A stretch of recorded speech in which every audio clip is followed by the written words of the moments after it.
Hi friends, అందరు బాగుండారా? అందరు బాగుండాలి, అందులో నేను ఉండాలి. కొత్తగా ఎవరైనా మన ఛానల్ చూస్తుంటే సబ్స్క్రైబ్ చేసుకోండి, పక్కనే ఉన్న గంట సింబల్ టచ్ చేయండి, లైక్ చేయండి, షేర్ చేయండి. నేను ఫుల్ వీడియో తీసాను ఫ్రెండ్స్, పెట్టాలనుకున్నా కానీ పెట్టలేదు. ఎందుకంటే పక్కన స్లాబ్ వేస్తున్నారనమాట, చెక్క పని చేస్తున్నారు, ఫుల్గా శబ్దాలు మోతలు వస్తున్నాయి. అందుకని చెప్పేసి ఆ వాయిస్ రికార్డింగ్ ఇవ్వడానికి కుదరక పెట్టలేదన్నమాట. ఇంకోటి ఏంటంటే, నేను పాస్టర్ల గురించి మాట్లాడాలనుకుంటున్నాను. ముందు పాస్టర్ల కన్నా కానీ ఇప్పుడు నిన్న టాంచి టీవీలో ఒకటే చూపిస్తున్నారు కదా, యాక్సిడెంట్ వేసి చనిపోయాడని, కొంతమంది చంపేశారని.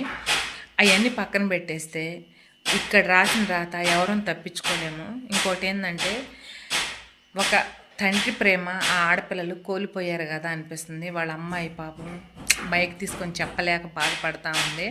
ఆయన పాస్టరా కాదని అవన్నీ పక్కన పెట్టేస్తే, ఒక ఆడపిల్లకి ఆయన ఒక తండ్రి. ఆ ఆడపిల్ల బాధ ఎంత బాధపడుతుందో, ఎంత నరకవేదన పడుతుందో అది తండ్రి లేని వాళ్ళకే తెలిసిద్ది ఆ బాధ. చాలామంది అనుకుంటారు తల్లే ఇది, తండ్రి కాదు అని చెప్పేసి.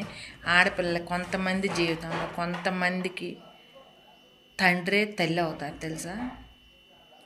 తల్లే తండ్రి ఇద్దనమాట. ఇంకోటి పోతే ఏంటంటే, నేను పాస్టర్ల గురించి చెప్పాలనుకుంటున్నాను. పాస్టర్లు కొంతమంది మంచోళ్ళు ఉన్నారు, చెడ్డోళ్ళు ఉన్నారండి. అందరు మంచోళ్ళు అని చెప్పను, అందరు చెడ్డోళ్ళు అని చెప్పను. అలాగే ఇంకొకటి, కొంతమంది హిందువులు చంపేశారు అంటున్నారు, కొంతమంది ముస్లిమ్స్ చంపేశారు అంటున్నారు, కొంతమంది క్రిస్టియన్స్ అంటున్నారు. ఓరే నాయన, అసలు నాకు తెలియక అడుగుతానండి.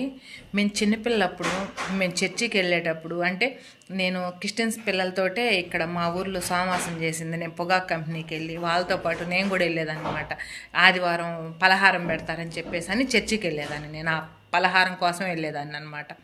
కానీ నువ్వు ఆ క్యాస్ట్ అమ్మాయి కదా, నువ్వు ఈ అమ్మాయి కదా, నువ్వు ఆ అమ్మాయి కదా అని ఎవరు అసలు వెనకటి రోజులు ఇవన్నీ లేవు ఫ్రెండ్స్. మేము చిన్నపిల్లలప్పుడైతే పోయిన వాళ్ళందరూ కాసేపు పిల్లలు ఆడుకుంటాము, ఆ ప్రసాదం పెట్టే టయానికి పలహారం పెట్టే టయానికి వెళ్తాము, పలహారం తీసుకుంటాం, తింటాం, వస్తాం. వాళ్ళు క్రిస్టియన్స్ కదా, వాళ్ళది మనం ఎందుకు తినాలి అవన్నీ ఏం లేదు అసలు. అప్పుడు లేనిది ఇప్పుడు ఎందుకు లెగిస్తే ముస్లిమ్స్ అంటారు, క్రిస్టియన్స్ అంటారు, హిందువులు అంటారు.